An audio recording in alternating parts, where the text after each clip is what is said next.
Hello and welcome to another episode of Buyer Fireside Chat brought to you by Global Sources. Today we're going to be talking about top tech trends in 2021 and beyond. And I've got with me two experts. One is Pratima from GadgetByte, and we've also got Bernie Thompson from Plugable. Hi guys, how's it going? Great to be with you, Megla. Thanks a lot for joining us. Thank you for having us. Awesome. So Pratima is joining us from Nepal, and Bernie is from New York, right? Are you in New York? Actually, no. I'm in Redmond, Washington, right by Microsoft. Okay, awesome. We are going to be talking about top tech trends. There are a lot of different trends that we have identified that we're going to be discussing. But before we start our discussion, I want to tell you guys that we have a free ebook that we have put together on the top tech trends. A lot of the trends we're going to be covering here, but there are also other trends that are mentioned in the ebook. It's very comprehensive, goes into a lot of detail into all of the trends that are important for you as brands, as retailers, as importers. And I would encourage you to download this ebook. However, you have to stay until the end of the webinar to download the ebook. Towards the end of the webinar, we will show you a QR code that you'll be able to use to download this ebook. In case you're watching the replay, you can skip towards the end and get the ebook if you want to. But stick around, watch the entire webinar. We're going to have a great discussion with these two tech experts. Okay.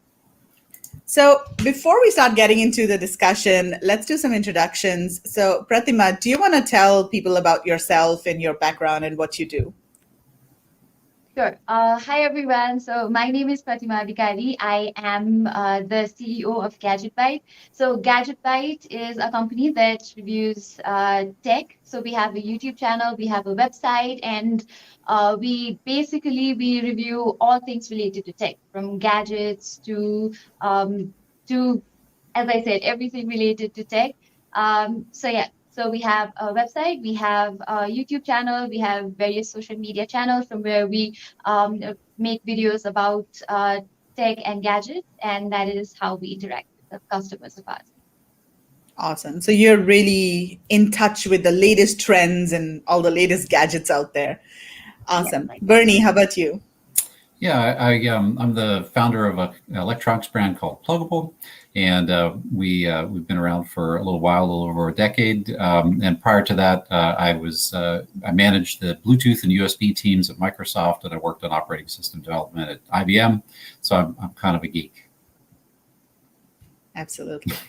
And Bernie, of course, you've spoken multiple times at the Global Sources Summit in Hong Kong as well. So yeah, awesome. Friend of Global Sources. Yes. Okay, awesome. So the first thing that I want to ask you guys is, how do you think 2020 and the pandemic has affected technology trends globally? And Bernie, why don't you start first?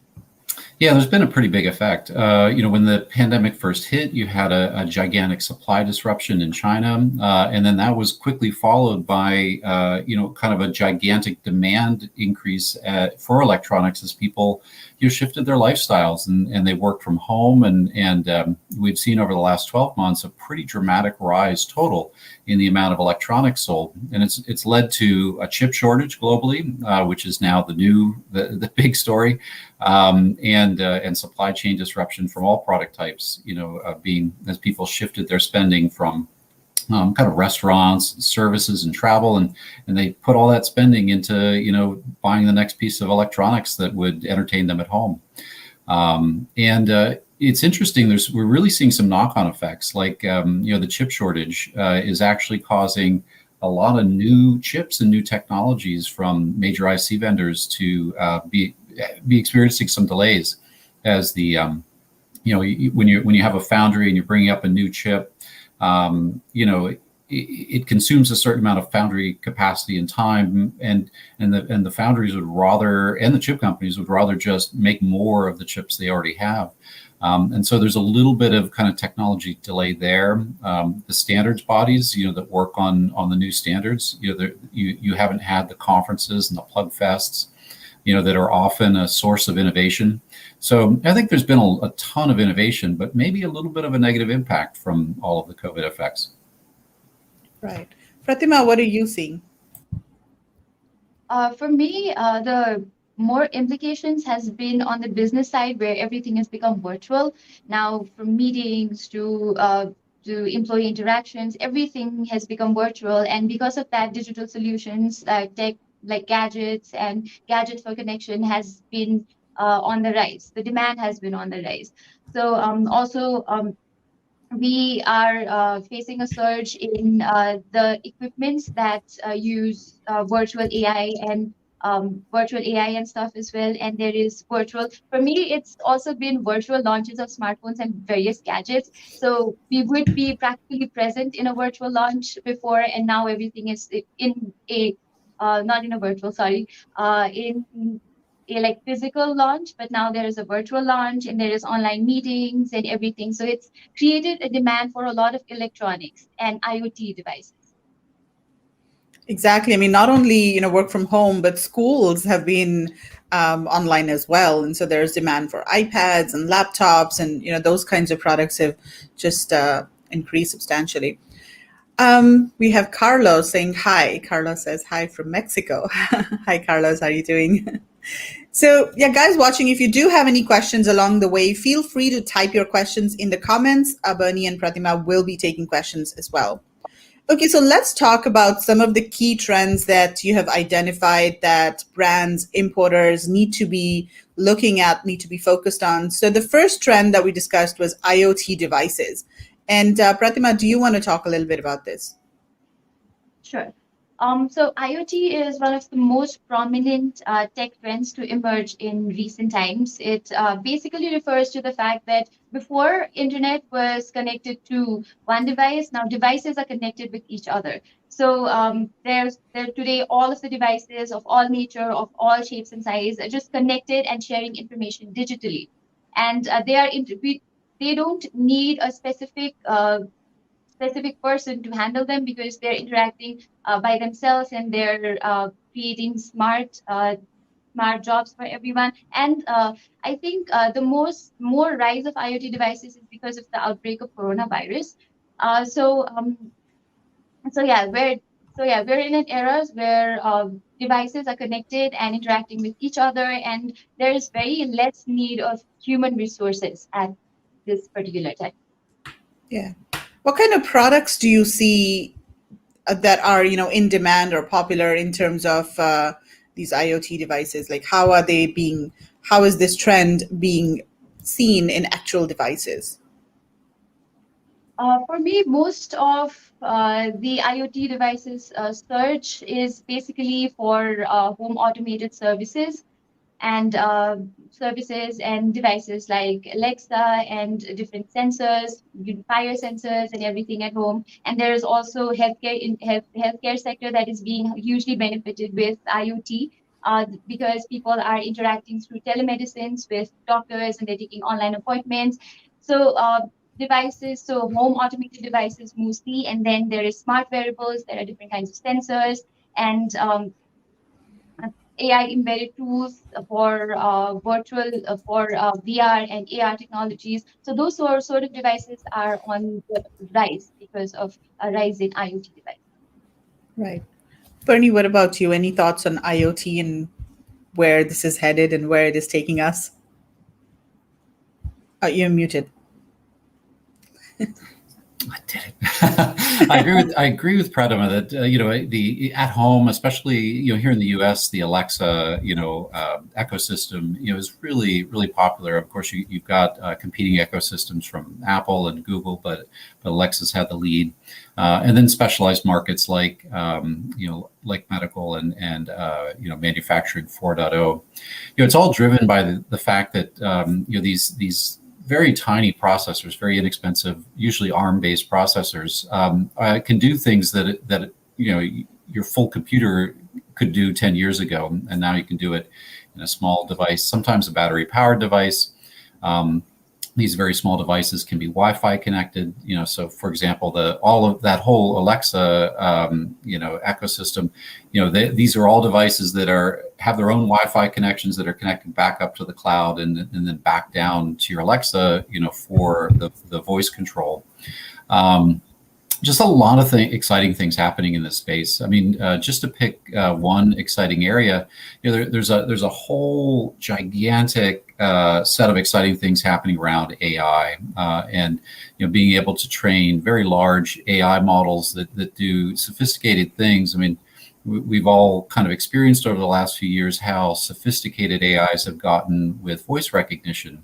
But imagine, if you have, really good image recognition and you put it on your camera that's in your home, and it can actually distinguish between a normal event like the cat walking by your camera and an event like a burglar breaking the window.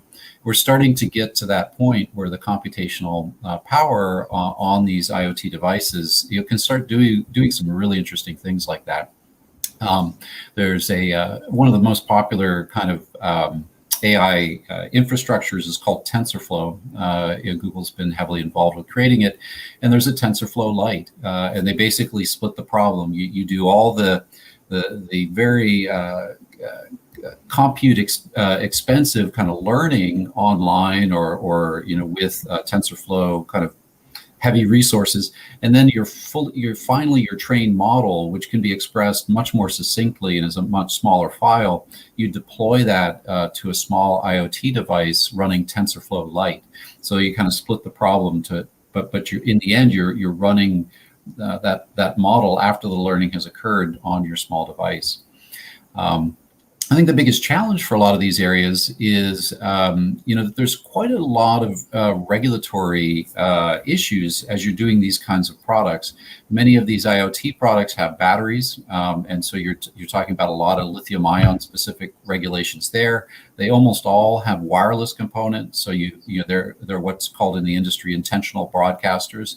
In both the United States with the FCC and Europe with CE regulations have a lot to say about anything that is intentionally transmitting radio signals, plus all of the normal kind of electronics regulations with safety and with chemical composition.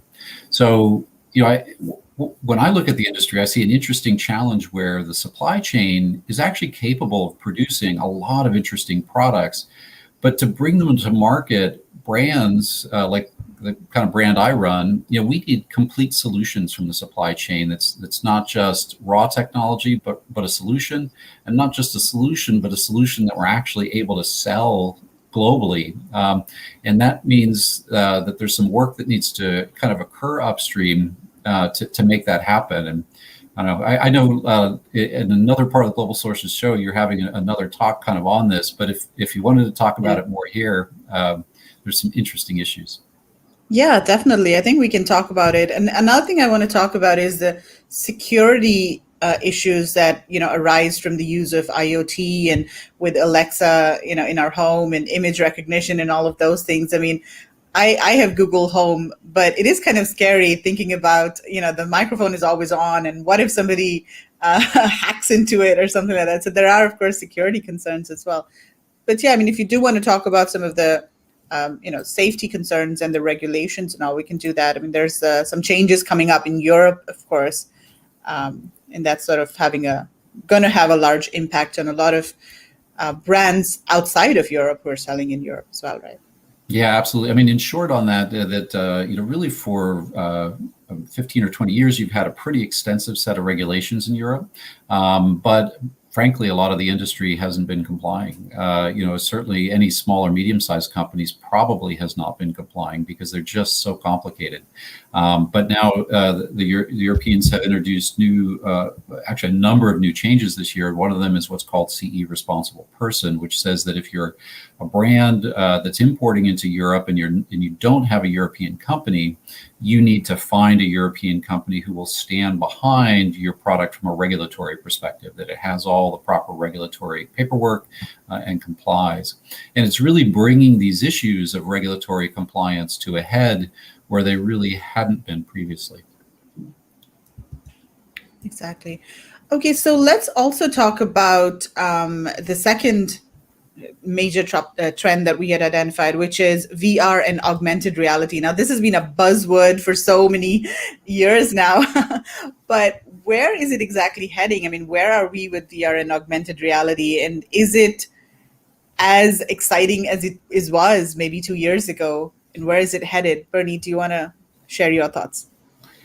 Yeah, I mean, just real quick on it, because I'm not a gamer, so I don't have a lot of thoughts on this. No, I think it is true actually that this has gotten a little less hot the last few years, but I think it's the classic kind of technology adoption curve where yes, it's a little less hot now, but also you're going to find it's going to really kind of settle in with some use cases where it really makes sense. I mean, the augmented reality is really exciting. There's still a lot more to be done there with, you've got your cell phone and you've got a virtual augmented reality.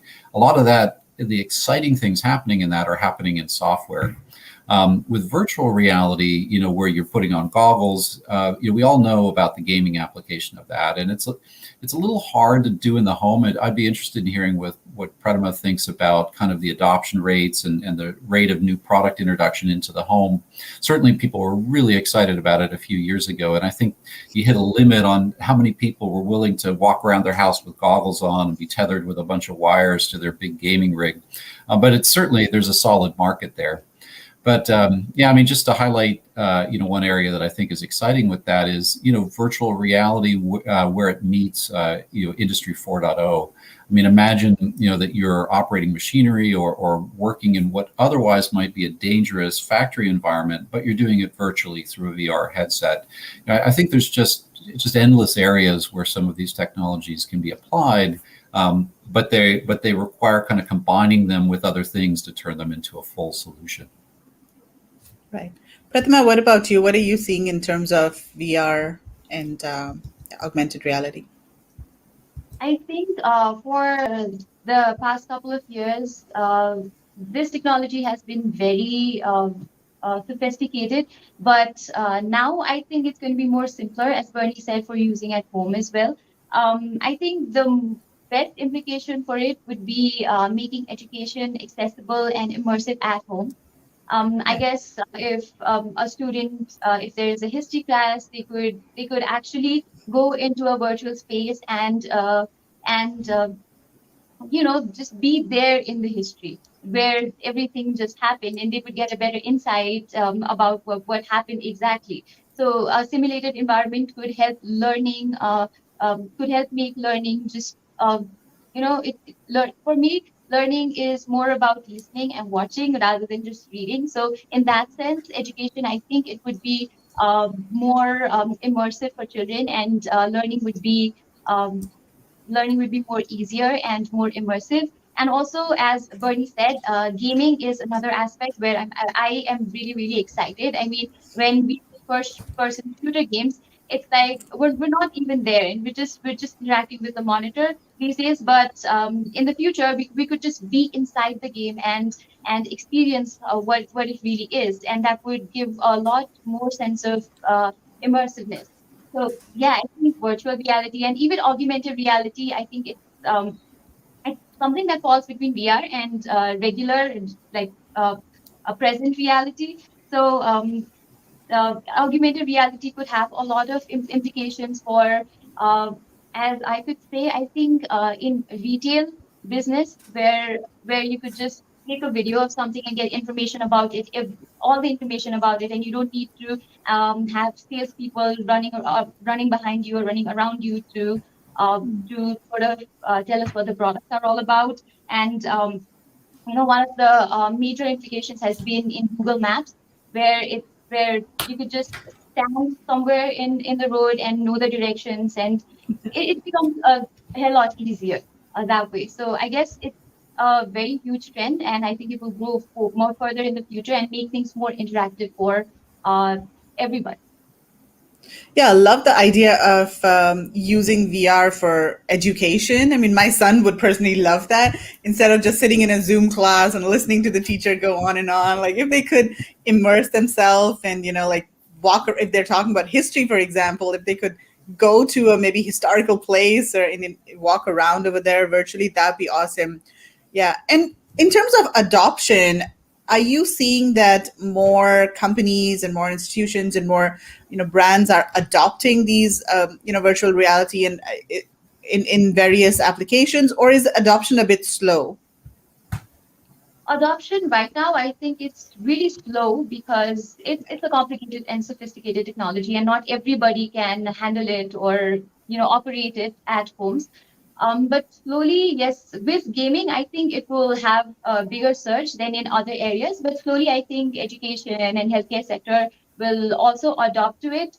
But I see it as a very expensive thing for the coming years. Maybe with time, I think it'll get cheaper and more accessible. Okay. In terms of actual products related to VR and augmented reality, so we're basically just talking about the VR headsets, right? Is that the main product out there, or are there any other products that can be used for VR and specifically for gaming? I mean, are there other product categories that are sort of related to this technology that brands and importers can consider sourcing and selling? I could take a shot at that, and I bet Yeah. Pratima's seen a bunch of those products come across. One of the areas, of course, that people have been wanting to try to solve is that aspect that with most of the first generation of VR solutions, you're tethered. You've got a cable back to your computer, which when you're kind of standing up and maybe swinging a sword around, it's awkward, to have that tethering. And so, there's a lot of work happening on wireless, and it's a difficult challenge because if you're in a game environment, it's a lot of pixel data or a lot of vertices data if you're doing the rendering. And so you need a high bandwidth connection back to the computer. But there are some solutions that are actually demonstrated now. I don't think they're really selling widely yet, but they're out there. And then I guess as I was mentioning, just all of the taking the same fundamental technology but tailoring it for certain solutions. Like I love both of your ideas about kind of education and experiential education, but that's virtual. Where you can combine VR with, let's say, in a medical training environment with a virtual surgery environment, or in an elementary environment, where you're swimming through a lake and you're looking at the algae and the turtles, in a very realistic kind of way, right? So I think a lot of the exciting things now, maybe the core technology will keep iterating, but the exciting things are all the kind of applications that are being developed to use that core technology. Absolutely. So we've got Mano joining us from India. Hi, Mano. How are you doing? And looks like, Pratima, you've got a fan here. Okay, so before we move on to the next trend that we're going to be discussing, I just want to remind everyone that we are offering a free ebook that has a list of all of these top tech trends and a lot of good information about the trends and applications. But you got to stick around until the end of the webinar. We're going to show you a QR code where you can download this ebook for free. So stick around until the end of this talk. And before we move ahead, I also want to play a short video of one of the global sources advertisers that produces electronics products. So let's just quickly take a look at this video. Hello everyone, this is Katrina Ni from Shenzhen Junter Digital Company. Junter is a very professional manufacturer in China. More than 12 years only focused on the wireless acoustic audio. Totally, we have more than 100 models. Here, I strongly recommend you our active noise cancelling TWS V20. Here is our V20, you can see. From the charging case, from the earbuds, it is a very unique design. I believe you can't find the second one in the market. Why I recommend you this model? Because firstly, it is this is a hybrid ANC model. It's compliant FM and FB, can reduce more than 30 dB to 35 dB noise. 3 mic. Here you can see the first mic. Here is the second mic. Here is third mic. It also supports dual noise cancelling for calling. It also supports the transparency mode. That means you can hear what you want to hear. Which let the outside sound each earbud out of the charging case. It can pair with your phone and with your device automatically. and the ANC on and the ANC off, and the calling, and also volume, and the Siri and the Google Assistant, and so on. Besides, it supports quick charge and no battery life.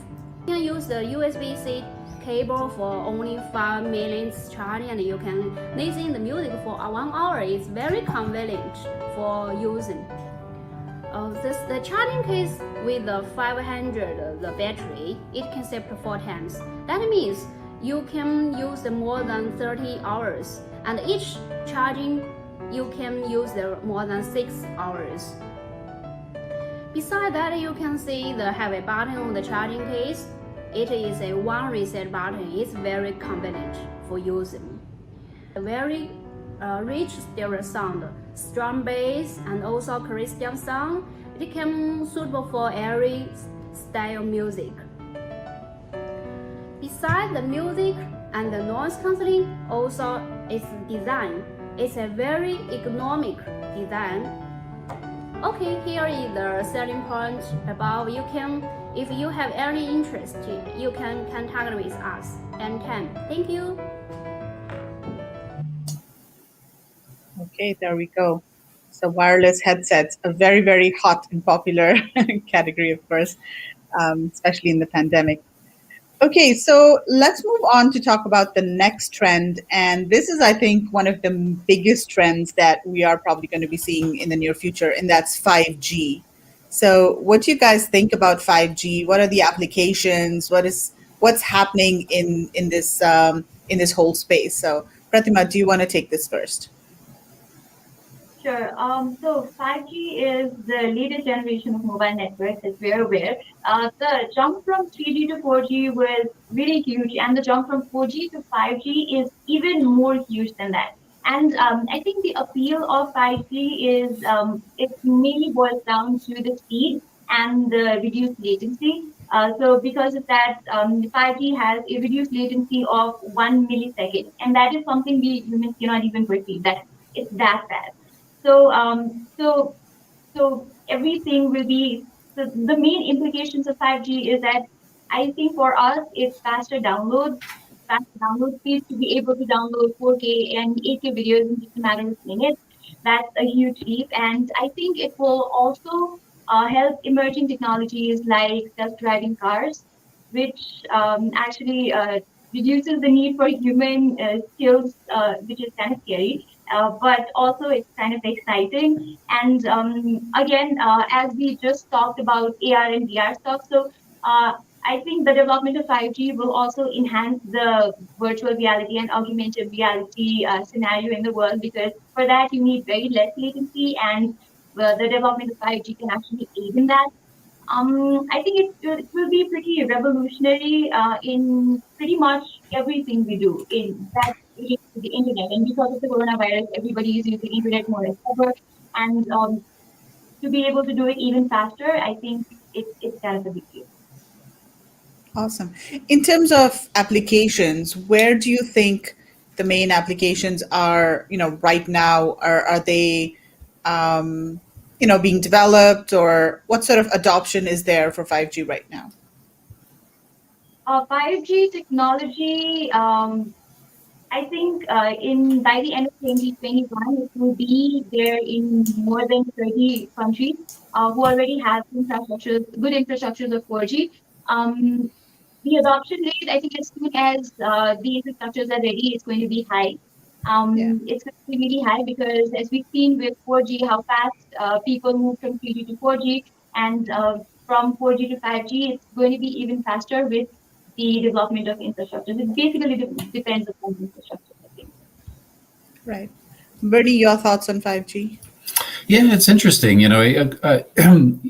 People naturally think about the the faster speeds.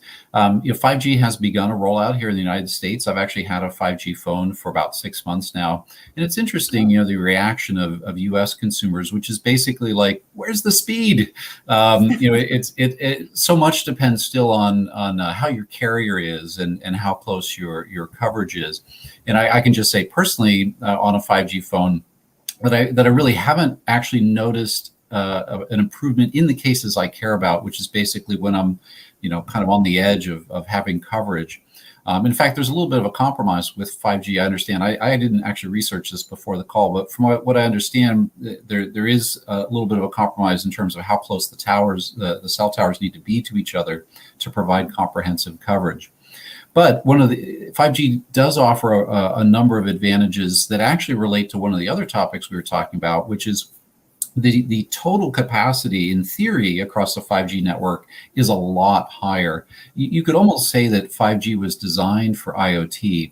So the scenario Pratima mentioned of an autonomous vehicle or an autonomous truck, that's the kind of scenario that 5G has been designed for, where those same cell towers can have a lot more simultaneous signals at lower latency, as Pratima mentioned. And so for some of those scenarios where you have intelligent devices on the network that are using the cellular network to connect and communicate, that's what 5G was designed for. So I think if you're a regular cell phone user, you're probably going to experience some certain benefits. It like a lot of technology introductions, the hype may not quite match to what you might hope for. The movies don't suddenly download themselves.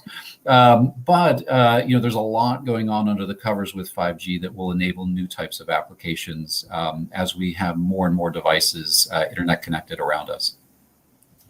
Right. I think 5G is going to be really a game changer, in terms of a lot of the different applications as well. In terms of actual products, Bernie, I mean, of course, there are, mobile phones. Are you, first of all, seeing suppliers, in China specifically already offering 5G ready phones and accessories and devices? Like, in terms of actual products, what kind of products are you seeing out there that support 5G? I haven't seen too much, but I'm not necessarily looking in this space. The phone that I have is a Google phone, which supports 5G, and T-Mobile is my carrier, and they're one of the more aggressive carriers here in the U.S. rolling out 5G.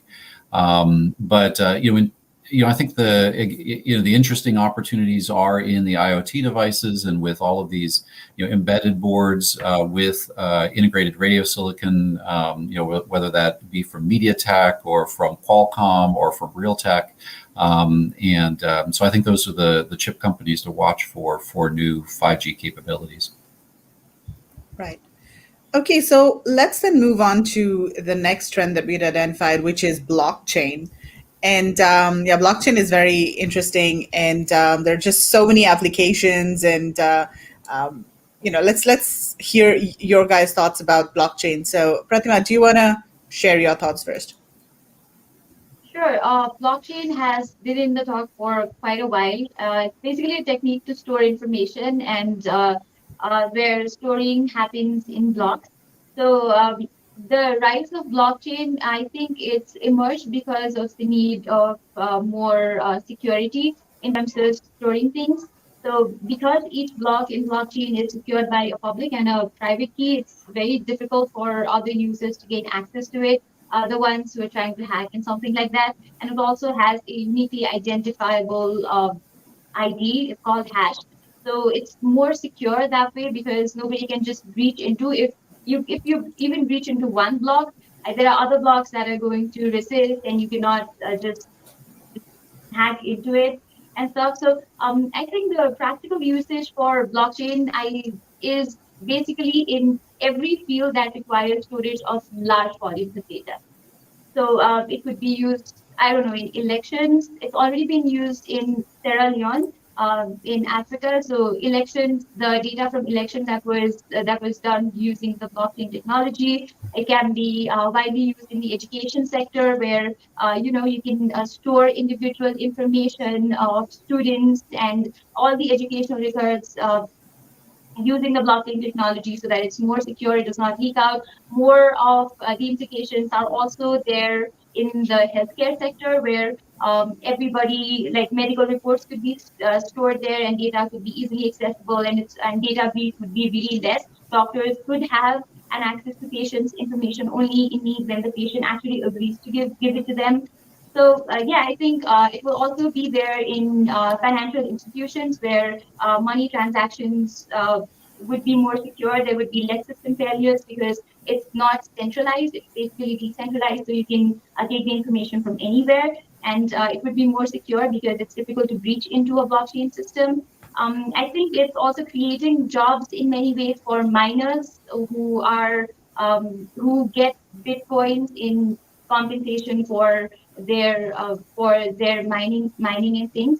So yeah, I think trading is another aspect where blockchain could be really, really useful. Like you could verify suppliers and customers using blockchain technology, and it would be secure because maybe a supplier cannot know what kind of customers they are interacting to, or a customer does not know what kind of supplier they're interacting to. The blockchain could help in that case as well. Right. Bernie, your thoughts? Yeah, I didn't know that Sierra Leone had already rolled out a blockchain solution for elections. That's really interesting. We've had an enormous number of election controversies here in the United States.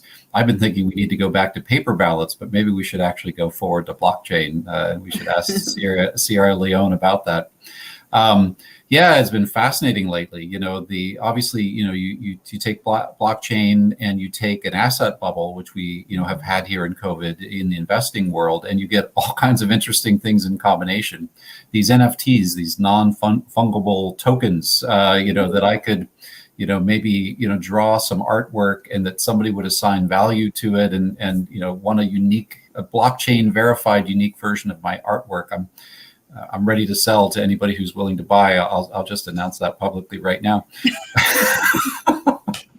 I'll be your first buyer. Oh my God, my squiggles are so beautiful. And then as Pratima was talking about, the cryptocurrencies, boy, what a massive trend that has just gotten bigger in the last few years. I've been a cryptocurrency skeptic and have been wrong year after year after year. And obviously this year, with Bitcoin hitting, did it hit 50,000? It got close. So, who'd have thought? I had the opportunity to Bitcoin mine when it was like a couple dollars per Bitcoin, and I laughed at it. And so now people can laugh at me. But there's serious issues. Those same mining activities, the way Bitcoin is designed, each new Bitcoin that's mined takes more computational power. It's actually contributing to the chip shortage. All of the chips that we're putting out to do Bitcoin mining, it's often using graphics processors, but there are some specialized ASICs just for mining. And it's actually become concern for global warming. You had Elon Musk at Tesla kind of back off of accepting Bitcoin as payment for Tesla cars because one of his, overarching missions across his businesses is, solving the climate crisis with electric cars and solar, and being a Bitcoin and cryptocurrency kind of aficionado the way Elon is, he realized, wait, there's a dark side to this, which is, this is actually consuming a lot of electricity. I forget the percentages, but it's a really meaningful percentage of the overall world electric consumption. So blockchain is it's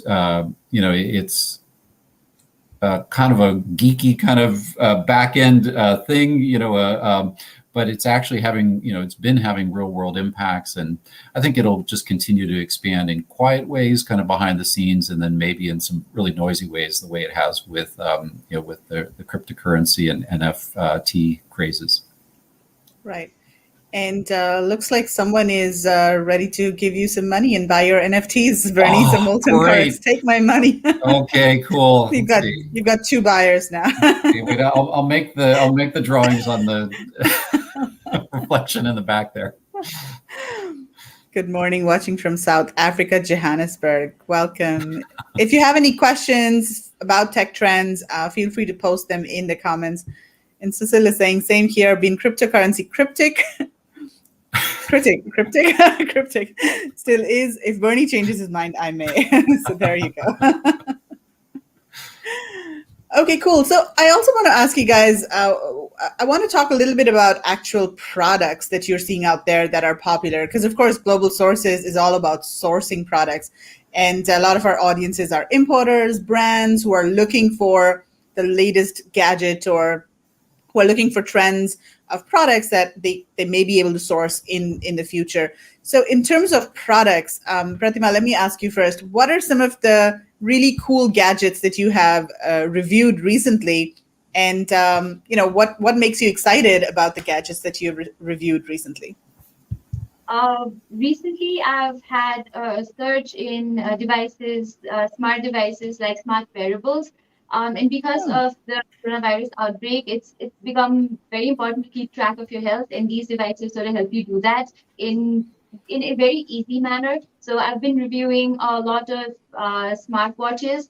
I reviewed a couple of smartwatches just yesterday. It released, no, it released on the 16th. I guess it was the TicWatch E3. So you can have all its features such as like continuous heart rate monitoring and then SpO2 monitoring, which is becoming really important because of the coronavirus outbreak. It helps you keep track of your health and everything, your sleep data, your SpO2 levels, your heart rate, everything. So yes, I am fond of smartwatches, and now more than ever, I've been reviewing them, and it's been really fun. awesome. What about in the audio video space? What sort of new gadgets and trends are you seeing there? Audios and videos, mostly because everybody is working from home and all the meetings are being conducted from home. Microphones are in huge demand, high quality, good microphones, headphones, and then we have good webcams, good quality webcams, because our laptops don't necessarily have really good cameras. So good quality webcams are on the rise as well. Okay, brilliant. Any other interesting devices, gadgets that you've recently reviewed that you want to share? Um, these days, it's most basically it's smartphones. Smartphones, all smartphone manufacturers are moving towards 5G, so all devices are 5G enabled. I haven't had the chance to test it myself because here 5G infrastructure start building at the end of 2021. But yeah, it's very exciting that manufacturers are coming up with 5G technologies already at a time when my country is not ready for it, but still. It's future proofing stuff, so that's exciting as well. And then there is a lot of laptops. Gaming laptops are on the rise. We've been reviewing a lot of really high tech, uh, really high tech desktops and desktop arts and laptops. So that's also been there. Okay, brilliant. So, Bernie, what about you? What sort of devices? I mean, you, of course, do a lot of accessories as well, and we can talk about accessories too. But what are some of the hot products you're seeing out there, whether, in the recent few months or maybe in the coming few months as well? What sort of products do you see becoming popular? Yeah, I totally agree with everything Pratima said in terms of those hot products. And even kind of beyond what you wear on your body to kind of react to the pandemic and the COVID situation. There's a lot of opportunities still for kind of air purifiers and various kind of other accessories that are off the body. That have often they may be simple, or they might have an electronic component like a ionization feature, things like that. So lots of opportunity there.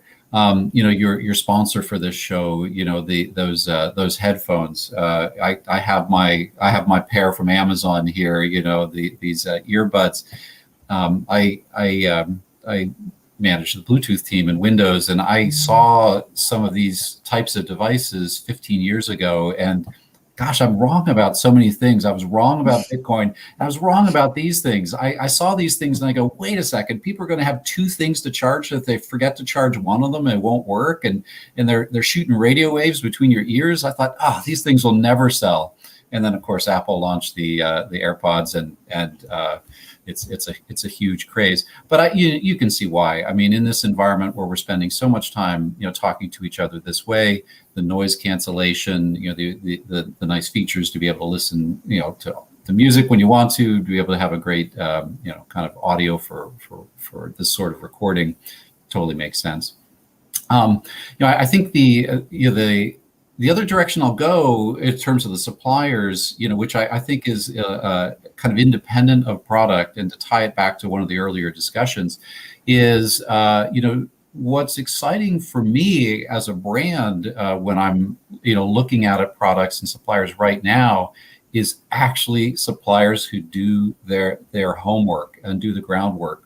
So we were talking earlier about the European electronics regulations. Same sort of things are happening around the world, where we've had a bit of a Wild West period for the last 10 or 15 years, where because of the rise of e-commerce, you've had an ability to buy products that the products are good, they're high quality products, but they weren't necessarily complying with all the local regulations. Well, all these governments are catching on to this, and they're trying to tighten up their rules and regulations. So I'm excited when I see a supplier who gets that and who is in one time centrally getting all of that regulatory work done, so that when I'm considering a product from them, they've got all of that paperwork done. We may have to do one more step to kind of get it redone in our name as a brand, but basically they've done all the hard work.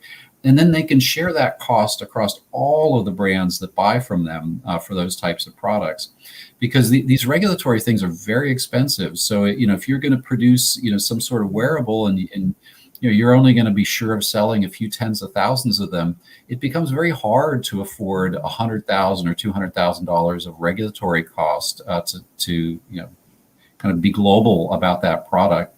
It really needs to be done kind of by the factory centrally. So I get really excited when I see factories who get that and are doing that important and hard regulatory work on behalf of all the brands that are using that factory.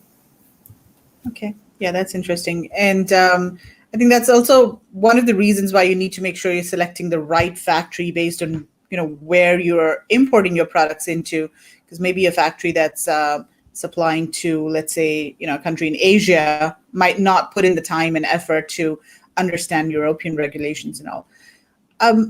In terms of supply chain, so you mentioned there is some, shortages of chips and all of those things, but in terms of just sourcing during the pandemic, what sort of challenges have you faced, and how has your own company adapted to sourcing virtually, to not being able to visit your factories and not being able to visit trade shows to see what new products are out there and to find new suppliers? So how have you changed your sourcing process during the pandemic?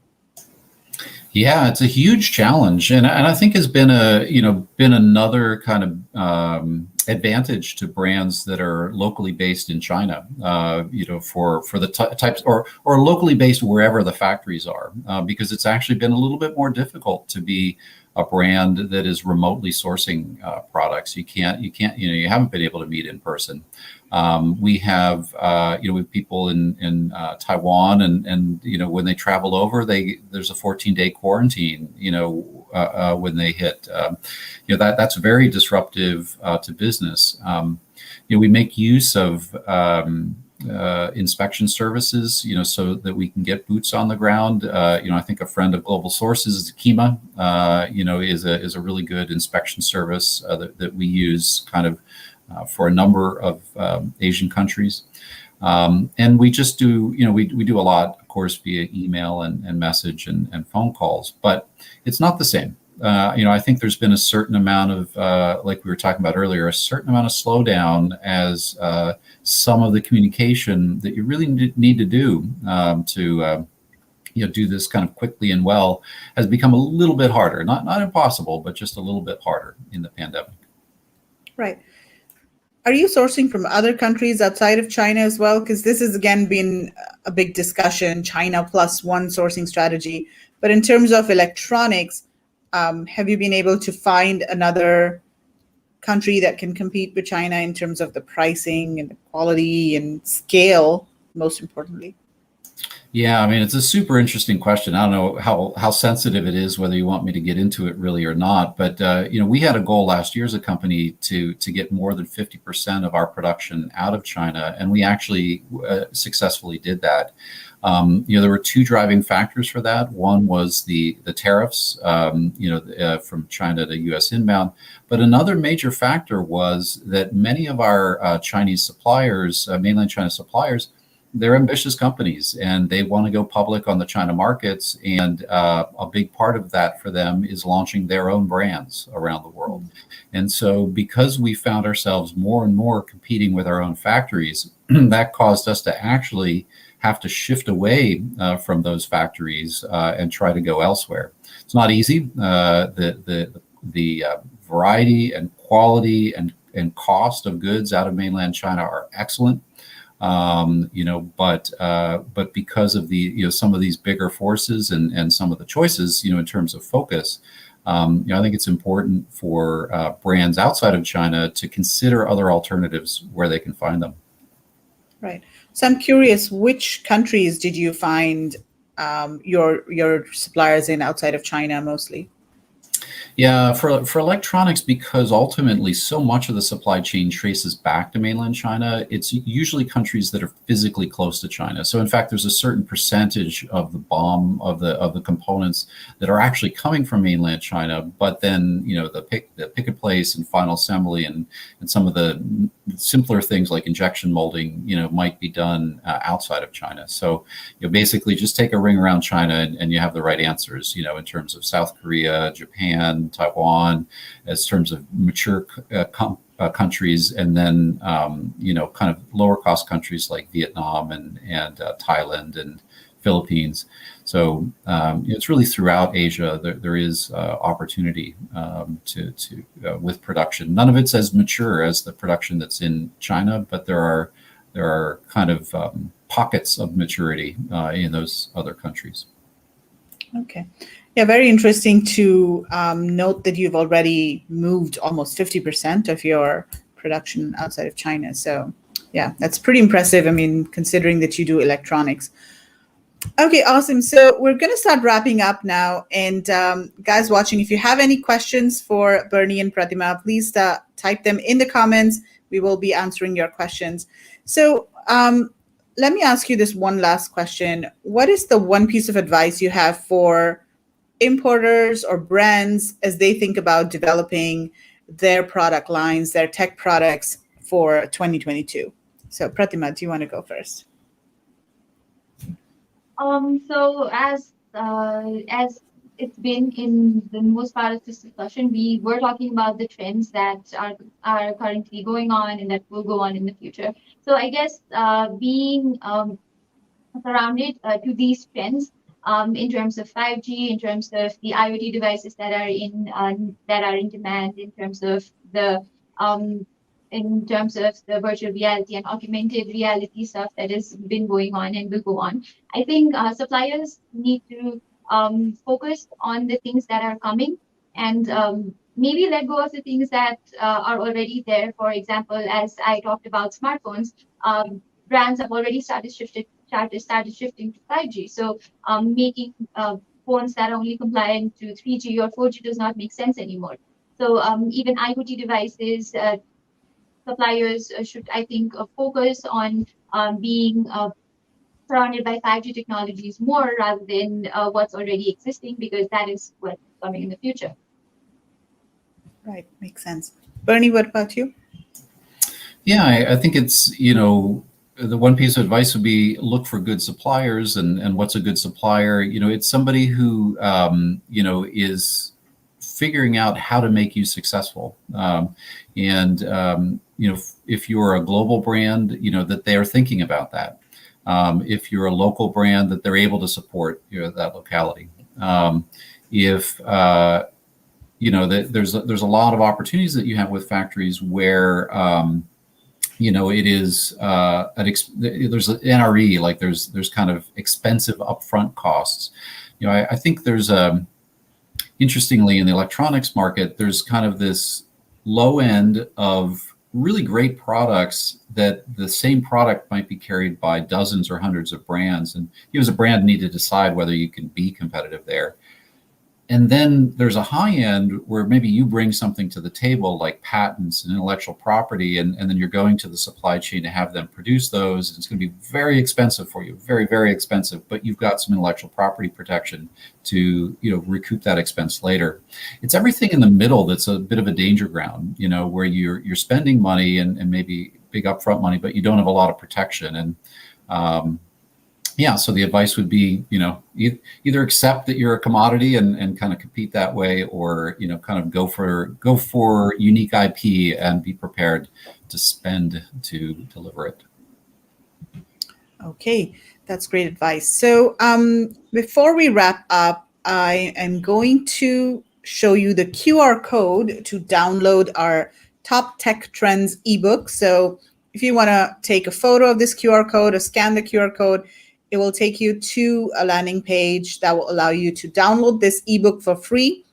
It's an ebook that includes a lot of the top trends that we are seeing in 2021 and 2022. There's a lot of information on the applications of the trends, the specific product categories that are going to be popular related to each trend. So if you are a brand or an importer, an e-commerce seller who is selling electronics products, this is going to be a very useful ebook because it will actually give you some advice and tips on what specific product categories are going to be popular in the coming months and the coming year, basically. So it will really help you figure out, or maybe help you with your decision making in terms of the products that you want to focus on in the next year.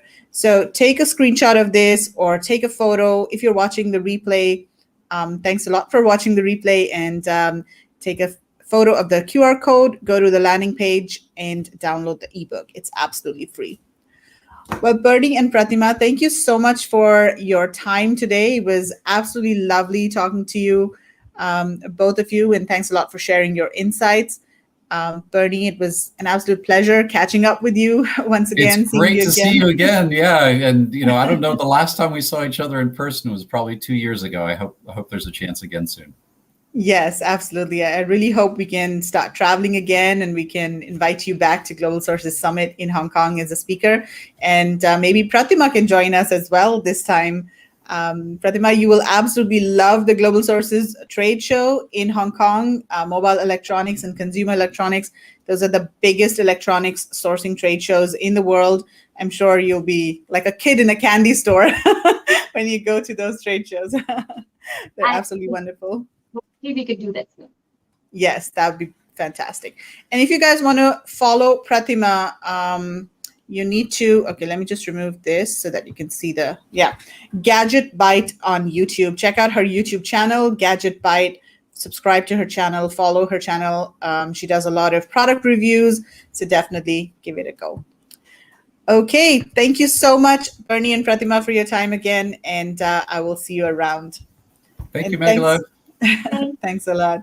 And thanks everyone for joining us for this month's live Buyer Fireside Chat. We'll be back next month with another episode with another topic. Take care. Bye, everyone.